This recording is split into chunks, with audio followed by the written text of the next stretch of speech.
মুর্শিদাবাদের রঘুনাথগঞ্জে সরকারি প্রকল্পের তৈরি রাস্তার বেহাল দশা, চরম দুর্ভোগের সাধারণ মানুষেরা।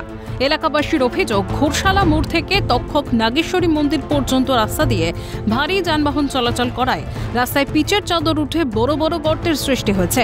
ফলে বৃষ্টির জল জমে রাস্তার আনাচে কানাচে দুর্ঘটনার সম্মুখীন হতে হচ্ছে নিত্যযাত্রীদের।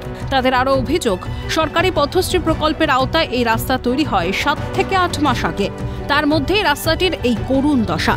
এমতাবস্থায় প্রশাসনিক হস্তক্ষেপের দাবি এলাকাবাসীর। পাশাপাশি সংশ্লিষ্ট রাস্তা দিয়ে ভারী যানবাহন বন্ধের ডাকও দেন তারা। রাস্তাটা আজ থেকে মাস 6-7 আগে রাস্তাটা তৈরি হয়েছিল। সেই রাস্তাটা দিয়ে এখন ভারী যানবাহন যাতায়াত করছে। ভারী যাতায়াত করার জন্যে এবং জল নিকাশি রাস্তা ঠিকঠাক না থাকার জন্যে রাস্তাটা উপরে ওই জায়গাটায় নষ্ট হয়ে গেছে। উপরে ওই জায়গাটায় নষ্ট হয়ে উপর থেকে একটু আগিয়ে এসে নষ্ট হয়ে গেছে। উপর থেকে ঘোষালার মধ্যে নষ্ট হয়েছে। আমি চাইছি রাস্তাটা যেন আগের মতো সুন্দর হোক, রাস্তাটা ঠিকঠাক হোক। রাস্তা 6 মাসের মধ্যে এত তাড়াতাড়ি রাস্তাটা নষ্ট হয়ে গেল, এটা তো দাদা জনসাধারণের টাকা, এটা ঠিক না। এটা সব কাটমানি, এটা তৃণমূলের সব কাটমানির জন্য এই অবস্থা হচ্ছে।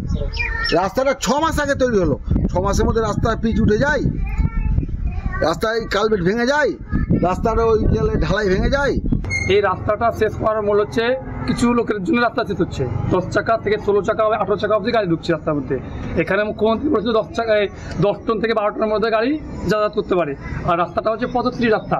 এই রাস্তা 8 মাস হয়নি তৈরি হওয়া, রাস্তার অবস্থা শেষ। আমরা প্রশাসনকে বলবো এই রাস্তা নিয়ে একটু দেখতে বলবো, কী ব্যাপারটা নিয়ে ভাবার জন্য। এই রাস্তাটা কী করে গাড়ি আটকানো যায়, কীভাবে ব্যবস্থা করা যায়। আমরা চাইছি বড় গাড়ি বন্ধ করার জন্য আর রাস্তাটা একটু রিপেয়ারের কাজ করার জন্য। এ বিষয়ে কানুপুর গ্রাম পঞ্চায়েত প্রধান মেহের শেখের সঙ্গে যোগাযোগ করা হলে তিনি রাস্তার বেহাল অবস্থার বিষয়টি স্বীকার করে নেন। যত দ্রুত সম্ভব রাস্তা মেরামতের আশ্বাসও দেন তিনি।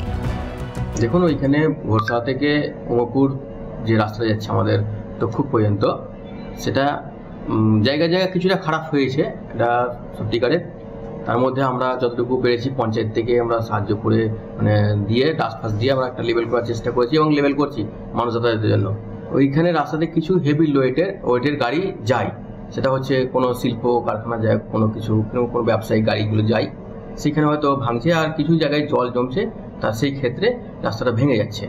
কিছুদিন আগে গেছিলাম, আমাদের জেলা থেকে ইঞ্জিনিয়ার সাহেব এসেছিলেন, সেখানে আবার নতুন করে টেন্ডার প্রসেস চলছে, সেটা দেখাশোনা হয়েছে এবং আমরা চাই ইমিডিয়েট ওটা টেন্ডার হয়ে গেলে আমাদের রাস্তার সমস্যাটা মিটে যাবে।